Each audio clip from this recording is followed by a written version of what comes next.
এই কামনা বাসনা পীড়িত তাপিত হয়ে কত দুঃখ ব্যাধি অপমান জরা কষ্ট ভোগ করছি, তা জীব মরে না কেন?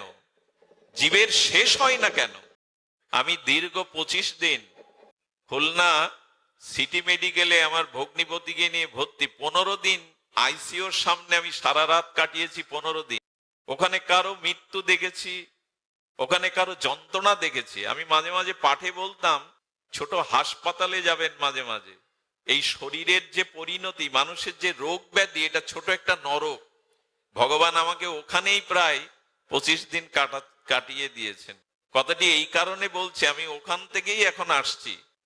আমি মনে করি এত যন্ত্রণা, এত দুঃখ, এত অপমান, এত কষ্ট, এত ঘর জ্বলছে, এত জীবন জ্বলছে, মানুষ কেন শেষ হয় না? বারে বারে পৃথিবীতে ফিরে আসে কেন? আমার কথা কি বোঝা যায়? এর শেষ কবে? এই জন্ম মৃত্যু, জ্বালা না পাওয়ার বেদনা, কষ্ট, প্রিয়জনের দুঃখ, জরা ব্যাধি, হাহাকার, মৃত্যু, রক্ত, এর শেষ কবে? এর শেষ কোথায়? উত্তর একটাই।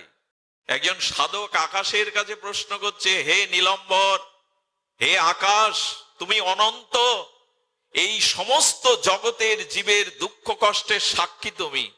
তোমার ছায়াতলে জীব এত কষ্ট, দুঃখ, মৃত্যু, জরা ব্যাধি ভোগ করছে, কেন বেঁচে আছে এই জীব? এদের শেষ কোথায়?